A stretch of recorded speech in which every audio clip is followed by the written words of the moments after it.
Estamos de volta aí, tia, do nosso... Depois do reclame. Sabe por quê?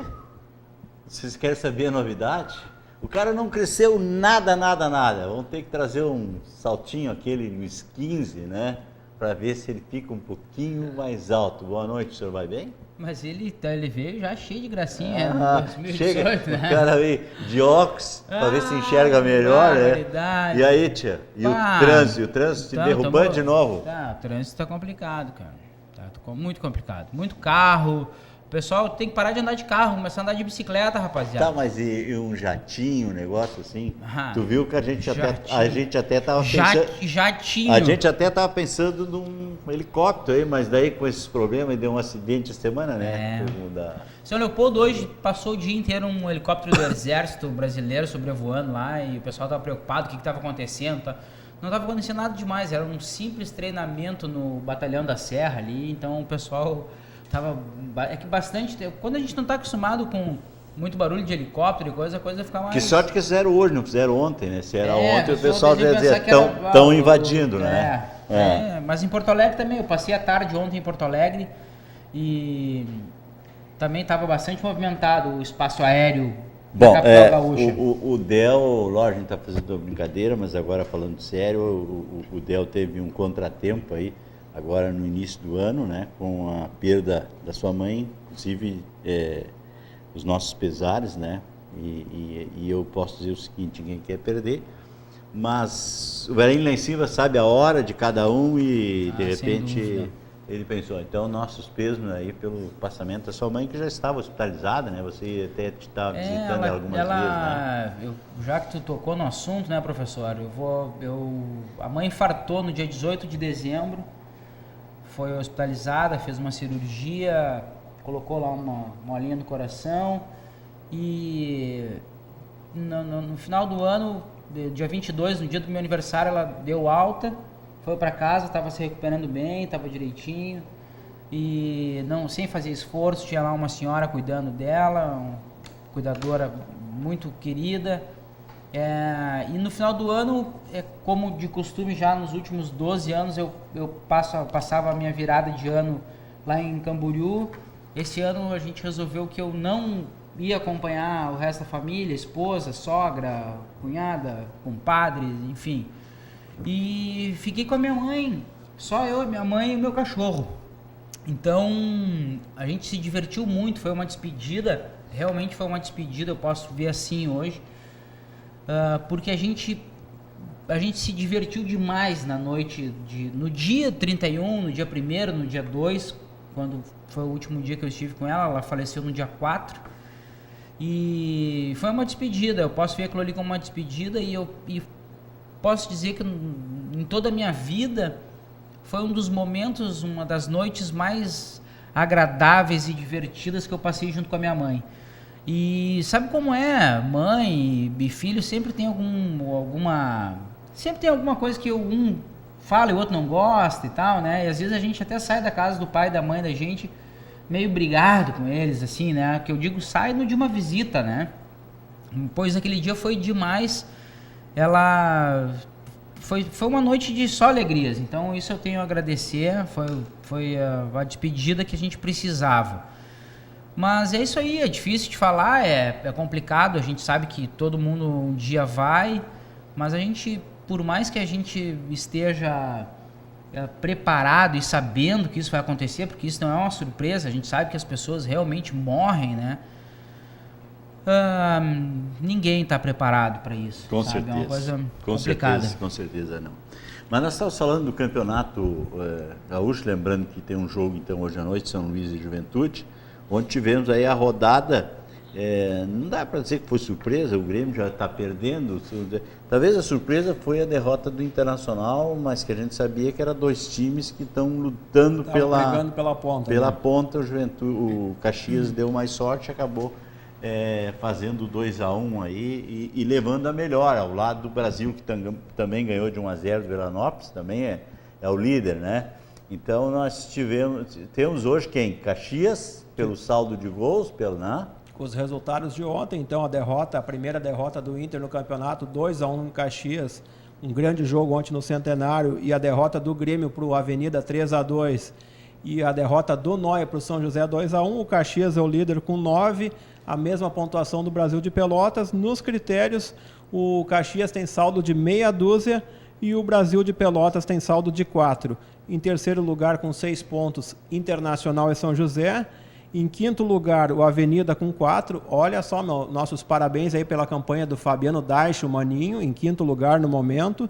Em sexto lugar, com 3 pontos, o Juventude que está jogando nesse momento fora de casa contra o São Luís, lá em Juí.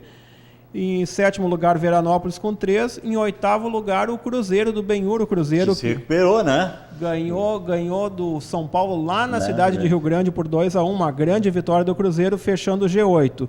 Em nono lugar, o São Paulo do Diego Zig com 3.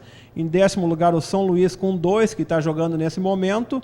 E hoje, após 3 rodadas na zona de rebaixamento, o Grêmio com 1 ponto e o Sport Clube Novo Hamburgo, que não pontuou até o momento, 0 ponto, está ligado ao alerta do anilado. Ontem eu disse aqui, o time que perdeu as 3 primeiros jogos de 2014 para cá, vocês podem fazer um levantamento. De 2014 para cá, todos os times que perderam no Campeonato Gaúcho as 3 primeiras rodadas foram rebaixados.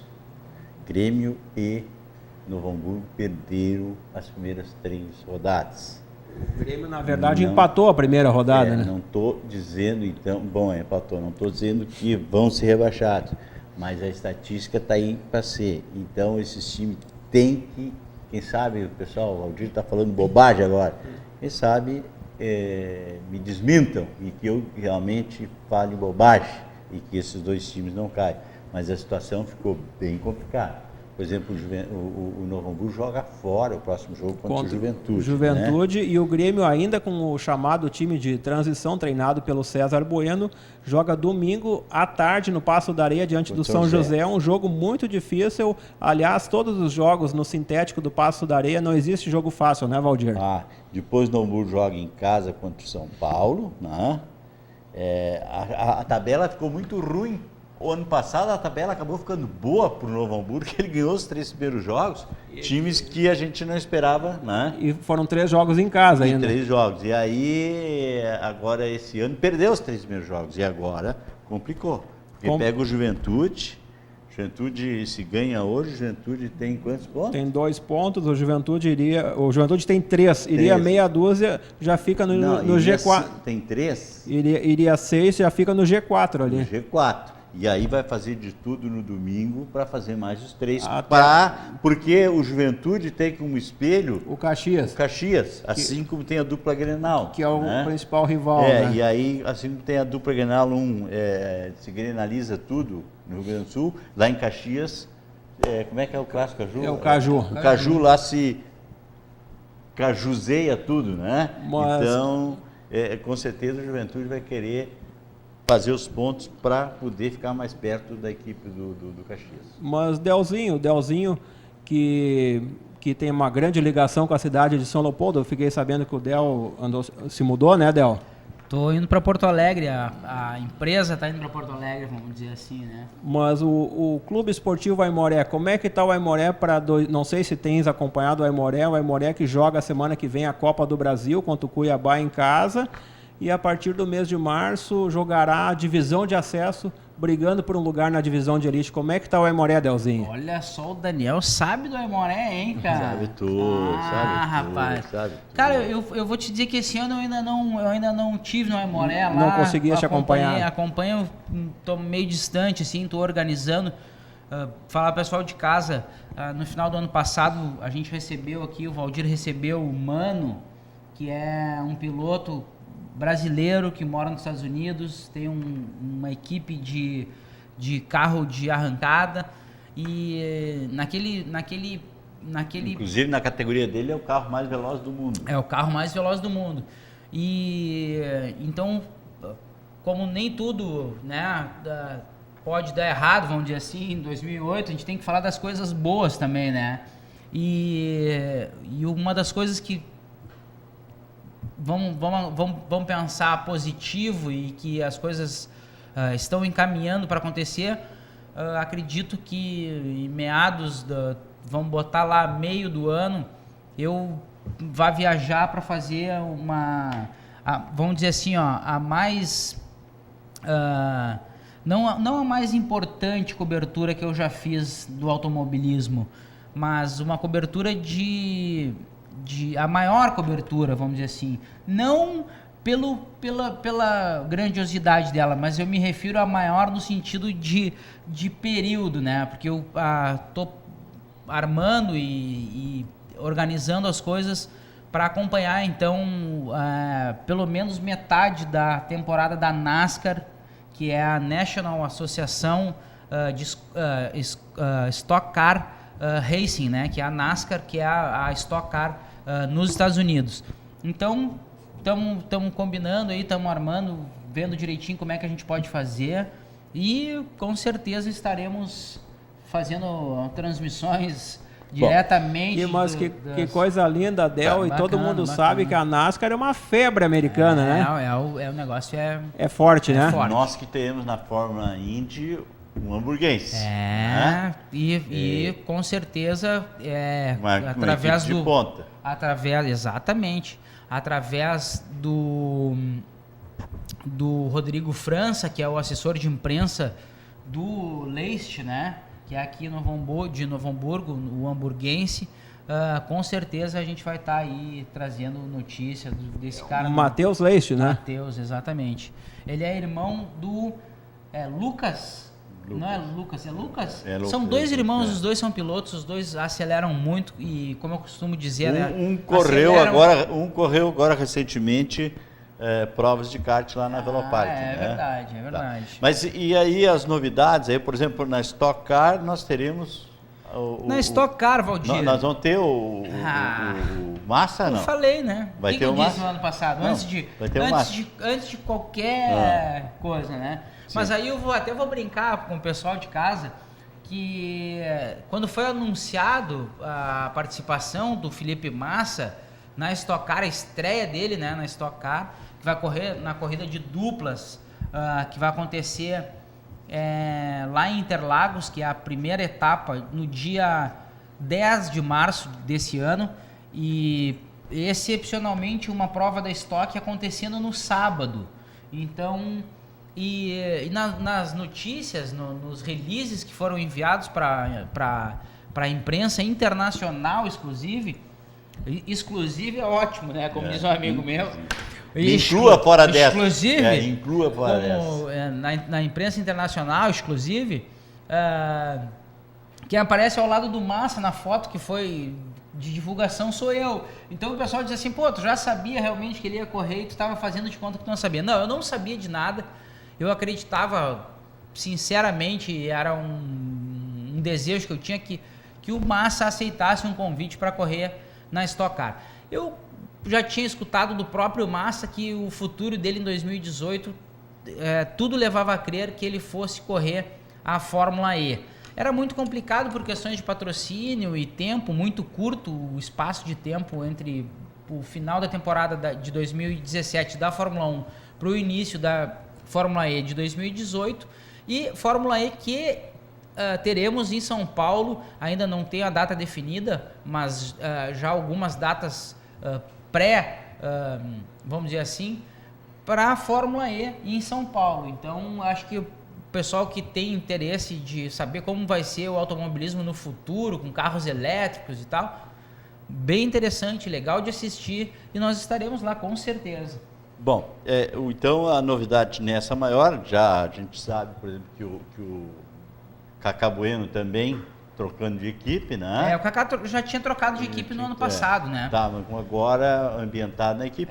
E a Trucken, que deu aquela mudada o ano passado, o pessoal desistiu, né? Daquele projeto que tinha há muito tempo, com a dona Neuza. E aí criaram a Copa Truck. A Copa Truck, um outro grupo que acabou deixando ela na primeira prova do ano passado com 8 pilotos só e um acabou não participando, só 7. Quer dizer, mas como é que tá agora? Valdir, Esse ano parece que... esse ano ainda... Inclusive, mas já tem programado para o Rio Grande do Sul prova. Sim, né? mas aí da Copa Truck, né? Que são os remanescentes, vamos dizer assim, da Fórmula Truck. O que aconteceu da Fórmula Truck houve um desgaste, assim como acontece nos casamentos, né? Houve um desgaste entre as partes, né? O marido e a esposa, né? Os cônjuges, eles se desgastaram. Pilotos e chefes de equipe, em alguns momentos, estavam se sentindo funcionários daquele campeonato, né? E eles não estavam gostando disso. Então, quando existe um descontentamento de alguma das partes, muitas vezes o mais saudável, na realidade, é justamente separar, né? Até porque um canal de televisão entrou forte para patrocinar em cima, né? E aí o pessoal optou porque vai render dinheiro o que aconteceu? Para os pilotos, não precisa só botar dinheiro. Exatamente. Mas o que aconteceu também? Para o pessoal que acompanha a Stock Car está completando nesse ano agora 40 temporadas. Não são exatos 40 anos porque ela começou em 79, né? Então são 39, não são 40 exatos, mas nesses 39 já foram 40 temporadas. Então acaba se confundindo esse número de temporadas com a quantidade de anos e vamos arredondar, 40 anos de Stock Car. É a categoria que existe há mais tempo no Brasil, é a principal delas e que durante muitos anos foi comandada por um cara que sabe muito, ex-piloto, chamado Carlos Coll. Esse cara, ele já é um senhor, eu chamo de cara, mas ele é um senhor. De repente tem o Coll possivelmente tem idade para ser meu pai, mas ele conduziu a Stock Car, ele alavancou a Stock Car de 2006, por aí, 2006, que a categoria vinha dando tava minguadinha, tava complicado de se manter, o automobilismo é complicado.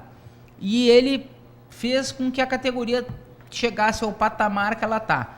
Saiu da Vicar, não é mais da Vicar, né? Ele tem a própria empresa dele hoje, e é o Carlos Coll que, a convite dos pilotos e da Associação de Pilotos e Equipes de truque, né, que é quem, vamos dizer assim, toma as decisões, toma os rumos do que vai acontecer na truque, chamaram o Carlos Coll, que entra com vamos dizer assim, uma bagagem, uma expertise, um know-how, Valdir, sensacional. A primeira etapa que aconteceu da Copa Truck aqui em Tarumã, o próprio pessoal que chega no evento já vê de cara que é,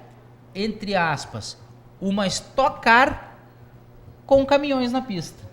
Então, assim, tu imagina tudo o que a Stock tem de bom, que já foi testado, pensado, repensado, deixado de fazer, porque também deixam de fazer algumas coisas quando as coisas não estão certas. E nas mãos do Carlos Coll, a categoria já chegou, até pela troca, houve uma troca, uma ampliação de lares recebendo as corridas. Hoje a Copa Truck, ela é transmitida pela Sport TV. Não temos no país um veículo de comunicação, uma mídia esportiva do naipe da Sport TV. Claro, nós temos aqui, né, para o nosso deleite, nós temos o professor Valdir e o esporte na TV, mas que o esporte... Não, mas vamos guardar o Sport TV... Né? Não, Valdir, cada um, olha... tem aquela história assim, ó, tu tem que fazer bem primeiro na tua aldeia, daí depois tu faz, né? Mas a gente sabe que o esporte, o automobilismo, que nós perdemos, vamos dizer assim, a Fórmula Fórmula 1, né? Nós teremos no Brasil ainda, quase no fim lá, nós teremos uma prova. Mas eu não sei, a Fórmula 1 para nós não vai ter aquela graça. Não tem piloto nenhum, né? A gente já perdeu perdeu o brilho quando nós perdemos o Ayrton, né? Aí tivemos o Rubinho, o pessoal criticava o Rubinho, não sei o quê. Porque que é um baita piloto. Eu também acho que ele, por muito tempo, foi o piloto que mais correu. E aí nós tivemos depois o Massa. Que, infelizmente, o Massa, depois do acidente, e que foi com o Rubinho, mas que não tem nada, é um parafuso que caiu lá do carro do Rubinho e, por azar, o Massa vinha atrás, que acabou rachando o capacete, não sei o que ele ficou com a cicatriz. Eu acho que daquele acidente em diante ele foi um outro piloto. Não sei se psicologicamente não tem. Mas eles são bem tratados psicologicamente pelos nossos profissionais. Não tem. Tu toma uma paulada na cabeça, tu não tem tratamento que vai. Claro. Sentiu. Mas a gente tem assim, a gente tem então, além e principalmente, muito mais do que simplesmente, né, ser um conterrâneo do nosso país. Não, a gente tem um Pedro, faça favor. O rapaz não viu, não estava olhando, faça favor. É isso aí, tá. É que aqui nós temos... Chegada a hora do programa terminar. Ali nós temos universitários aqui. Com as placas. As placas todas aqui fazendo. Mas então, Valdir... Só para falar em futebol, Juventude e São Luís continua 0-0. Juventude e São Luís 0-0. E finalizando as informações do futebol, duas notícias muito boas do Esporte Clube Novo Hamburgo na base. Ontem a categoria Sub-11 campeão na Teutônia Cup, e hoje pela manhã o Sub-16 do Noia na final da Teutônia Cup, 4-0 no Trevo de Rio Grande, 2 títulos da base do Noia. De 8 equipes, 7 chegaram na final, uma só que não jogou na final, e 2 saíram campeãs. Exatamente. Que beleza, hein? Mas, Valdir, o que eu tava falando então, ó, a gente não tem brasileiro na Fórmula 1 até então, mas a gente tem brasileiro e tem hamburguense na Fórmula Indy. Vamos assistir a Fórmula Indy, galera. E passa a ser para nós a principal em canal aberto, né, Del? Competição. Exatamente. Então, assim, ó, e prestem atenção, não vai demorar tanto quanto a concorrência acha. Pietro Fittipaldi, mas muito antes do que a gente imagina, vai estar pilotando um carro de Fórmula 1 e tem pedigree o gurizinho. Então tá. Del, quer dizer que em quintas-feiras, normal. Estaremos aí. Nós depois vamos ver o calendário, vamos ver se o Del vai estar nas quintas-feiras. Porque a gente sabe que o Daniel vai estar aqui menos segunda e terça. A gente já pode adiantar isso. Olha só, nós não hein? vamos, porque o homem está concluindo o curso dele de jornalismo e ele tem que também... Que beleza, hein? Ir para a faculdade, né? Que beleza. Então, hein? se especializando até para que a gente possa cada vez mais prestar um serviço melhor para a comunidade. Então, tá que beleza, hein? Acadêmico aí. Então, além de ter os acadêmicos, ter uma placa, temos tudo aqui no programa. Que beleza. Boa noite, obrigado pela tua presença. E sempre, Valdir, obrigado. Espero com as novidades aí, então, do automobilismo, esse ano vamos falar mais, então, da Fórmula Indy. Da Fórmula Indy. Falar mais da NASCAR também, né? Da NASCAR também. Vamos fazer umas transmissões ao vivo de lá, então. E o Daniel também amanhã... Voltamos amanhã, temos... Amanhã nós temos aí o Punhobol, né? E o pessoal que vai disputar uma competição mundial. Temos atletismo o atletismo também. Então, uma boa noite. Obrigado pelo carinho, por nos receber em casa. E eu deixo um convite para você. Permaneça com a programação da Vale TV. Uma boa noite.